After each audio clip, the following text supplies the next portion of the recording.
예, 얘기해 보겠습니다. 1살 정도 된 손자 앞에서 고등학생 제자와 부적절한 스킨십을 한 여성. 이 뉴스는 이미 잘 알려진 뉴스 가운데 하나입니다. 그런데 그 논란의 여성이 본인의 옛 며느리를 하면서 오늘 한 청원글이 올라왔습니다. 바로 이 사람. 이 프로야구 초창기 전설적인 유격수로 활약했던 바로 전 국가대표팀 감독 류중일 감독입니다. 처벌을 해야 되는데 처벌이 안 되니까 제가 국민청원을 올린 거 아니에요. 그냥 뭐 호텔 갔다 가는 건 맞는데 관계는 안 했다. 오해 사기가 미안하다. 그 말밖에 안 합니다 지금. 민사의 그 이혼 소송에서는 둘이가 부적절한 관계가 맞다. 그래가 위자료 얼마 주라 뭐 해라 나왔는데 형사 사건에 이제 아동 학대 있잖아요. 검찰에서는 불기소 났거든요. 그래 내가 안 났으면 흐지부지하게 넘어갈 것 같아요. 누가 거짓말을 하는 건지 처음부터 다시 재수사를 했으면 좋겠습니다. 너무 힘들어요. 감독님. 빨리 해결해야 되는데 해결이 안 되니까. 오늘 오후에 류중일 전 감독과 제가 직접 통화를 했습니다. 류 감독 입장에서는 1살 손자를 데리고 고등학생과 호텔을 간 며느리를 처벌을 제대로 해달라라는 청원글의 핵심인데요. 여러 가지 얘기했는데 홍정선 기자님. 그동안 알았고 2년 동안 밥도 제대로 못 먹었다라고 류중일 전 감독이 울분을 토로했어요. 그렇습니다. 지금 말씀하신 것처럼 우리가 다 이제 알고 있었던 뉴스입니다. 한 고등학교의 선생님이 본인이 있는 학교에 다니고 있는 고등학생 제자와 호텔에 갔고 심지어 몇 번은 자신의 1살 아들을 데리고 갔고 그런데 이 부분이 이제 이혼 소송에서는 이 여자 교사에게 7천만 원, 이 남자 학생에게 1,000만 원 지급해라라고 하니까 이게 잘못이 드러났구나, 잘못 인정받았구나 이렇게 생각했는데 이 시아버지, 전 시아버지 입장에서 볼 때 이게 검찰 부분이라는 건 뭐냐면 아동학대 부분인데 이 학생이 만 18세 이전에 어떤 관계가 있었다는 증거가 없다. 또 이 아이는 1살이었기 때문에 본인이 지금 호텔에 가서 누구와 함께 있었는지 상황을 알지 못했다. 예. 그래서 아동학대 부분이 불기소가 되자 지금 이 시아버지 입장에서 시아버지이자 이 여자 교사의 남편으로 보면 내 아들이 겪은 일 아니겠습니까? 그렇죠. 그런 부분에서 이 류중일 전 감독이 말하자면 흔히 말하는 말로 피가 거꾸로 솟는 겁니다. 왜 더 피가 거꾸로 솟냐면 예. 검찰에서 불기소만 된 게 아니고요. 지금 이 여자 교사가 이 교육청에서 복직하는데 문제가 없다. 이런 이제 판정을 받고 복직을 준비 중이다. 이렇게 얘기를 하면서 예. 어떻게 자신의 제자와 이런 일이 있었는데 복직을 할 수 있느냐? 어떻게 검찰에서 불기소되느냐? 이런 걸 얘기하면서 그동안 본인이 알았다고 그래요. 그래서 예. 몸무게도 다 빠지고 왜 빠졌느냐? 밤에 잠도 못 자고 밥도 못 먹었다는 거죠. 그래서 집안일 참 부끄럽지만 제가 그 시아버지가 어떤 익명이 아니라 여러분이 아시는 전 국가대표 감독 류중일입니다. 이러면서 자신의 신분을 드러내고 오늘 너무 억울하다, 분하다, 이거 정말 제대로 처벌받아야 되는 거 아니냐 이러면서 청원글을 올린 상황입니다. 그러니까 제가 직접 전화 통화를 한 류 전 감독이 법적인 부분을 떠나서 사회적 공감대, 이 분노가 있었으면 좋겠다라고 본인이 주장한 건데 이제 홍정선 기자님, 홍 기자님 말대로 결국은 집안일 부끄럽지만 억울하고 분하다. 본인이 그래도 이름과 얼굴이 알려진 사람이기 때문에 이런 청원글을 올리면서 사회적 이슈가 됐으면 좋겠다. 이런 취지.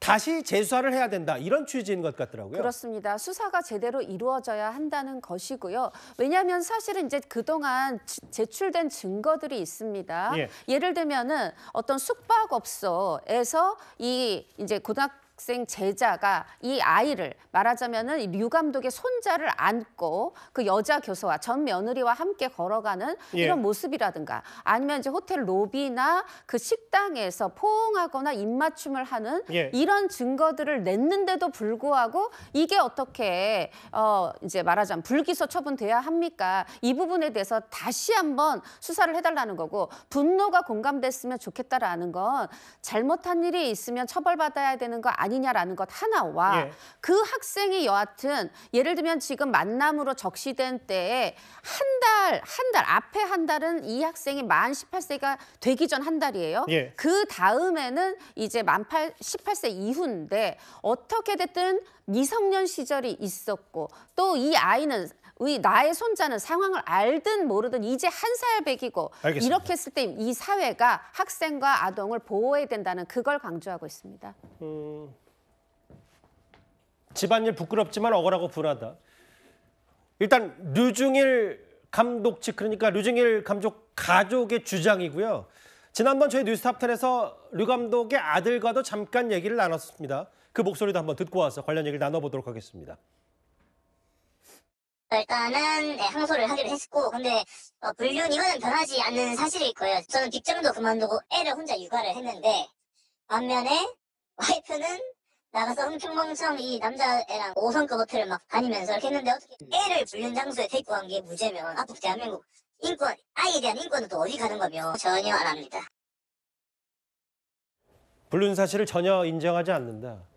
근데 이제 도의적인 부분과 세간의 따가운 시선 말고도 좀 법적인 부분을 좀 더 냉정하게 살펴봐야 될 것 같아요. 강지연의 변호사님. 네. 그러니까 류중일 전 감독이 주장하는 건 결국 아들 동반해서 현재 교사를 관뒀지만 고등학생과 이제 2005년생 고등학생과 부적절한 관계를 맺었다.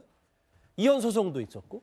근데 이제 주장하는 것 중엔 2023년과 2024년 여러 호텔 등의 투숙한 정황 이 부분을 지금 류 전 감독 측이 줄기차게 주장하는 거잖아요.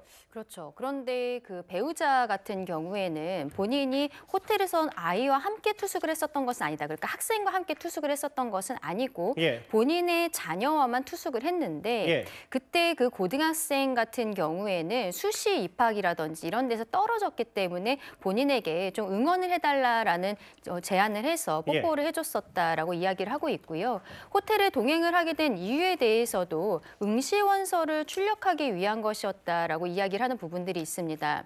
그 배우자 입장에서는 본인이 만약에 남편을 속이면서 이 고등학생과 부적절한 관계를 맺겠다고 생각을 했다면 가족 신용카드를 쓰지 않았을 것이다라는 이야기들도 하고 있는 상황이거든요.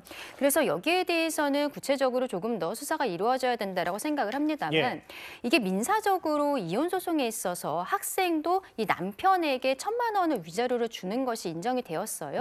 그럼에도 불구하고 형사 사건에서 불기소된 것이 좀 왜 안 맞느냐라고 생각하실 수도 있는데 이게 꼭 성적인 관계가 있어야만 위자료가 나오는 것은 아니거든요. 혼인 관계 파탄에 있어서 이 고등학생이 어느 정도 역할을 했다라고 법원에서 본 것으로 보이고 형사적으로 지금 불기소 처분이 나온 것은 미성년인 상황에서는 관계를 했다라는 증거가 지금까지 나오지 않았다라는 이야기를 하는 것입니다. 그러니까 양립 불가능한 상황은 아니다라고 말씀드립니다. 그러니까 이제 강지연 변호사 말을 좀 중간 정리해보자면 이 고교생 제자도 이 전 남편, 그 류중일 전 감독의 아들에게 이미 위자료 명목으로 1,000만 원을 줬고 그런 건 민사 쪽인데 이혼 소송과는 별개로 일단 한 살밖에 아들 2023년 고등학교 신분인지에 대한 불분명하기 때문에 법적으로는 그 정도 정리하면 된다 이 말씀을 하시는 거죠? 그렇죠. 지금 형사적으로는 미성년일 때 성관계를 했다라는 증거가 정확하게 나온 것이 없기 때문에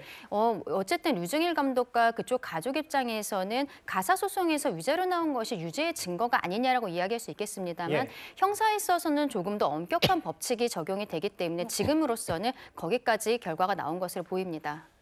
저희가 그러니까 이제 류중일 전 감독의 옛 며느리, 그러니까 이 아내 측이 추가로 반박 의견 혹은 반박할 의사를 밝혀온다면 저희 뉴스탑10에서 그 마찬가지로 충실히 그 반론권도 보장하면서 다뤄보도록 하겠습니다. 그 전에 얘기했던 부분이 이거예요. 입맞춤은 그 제자를 응원하는 마음으로 한 거고 코스프레 의상은 남편 놀래켜줄 목적이었다. 부정행위한 사실이 없다니까 불륜을 전면 부인한 건데 일단 법적인 건 이렇고요. 근데 장유희 변호사님, 그러니까 류중일 전 감독이 이제 법적인 부분이 본인들이 못 받아들이니까 일종의 여론전 청원글도 했는데 그중에 제일 강조하는 것 중에 뭐냐면 예전에 선생님 교사 아니었냐. 그런데 법적으로 문제가 없기 때문에 복직도 가능하다. 이 부분을 좀 문제를 더 삼는 것 같더라고요. 맞습니다. 일단 이혼 소송에서는 위자료를 지급하라고 나왔기 때문에 어떻게 보면 비교적 넓게 불법 행위에 대해서는 법원이 인정을 했다고 봐야 될 겁니다.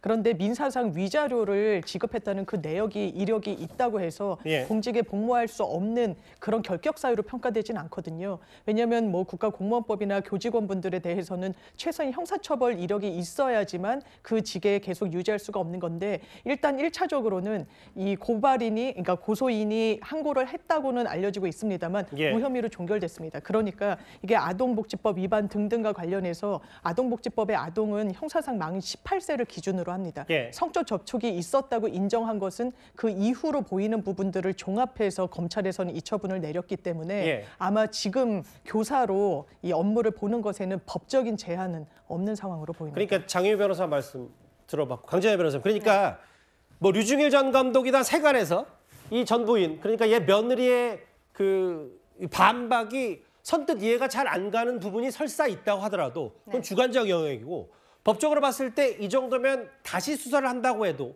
그리 추가로 밝혀질 사실은 없다. 이렇게도 정리를 할 수 있는 거예요?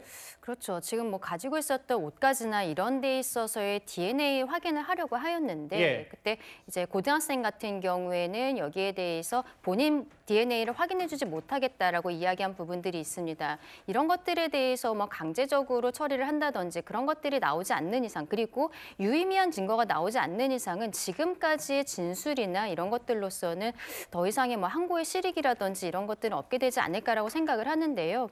만약에 남편 쪽에서 다른 증거들, 뭐 문자 메시지라든지 다른 것들이 뭐 나오게 된다면 예. 새로운 증거로서는 또 가치가 있을 수도 있겠다 생각합니다. 예. 입맞춤은 뭐 응원하는 메시지를 해줬다는데 이제 법적인 부분과 약간 이제 세간의 따가운 시선을 받는 도의적인 부분을 좀 구별해서 저희가 하나하나 만나봤고 앞서 나면 다시 한번 볼게요. 말씀드렸지만 이 다음 화면도 한번 볼까요?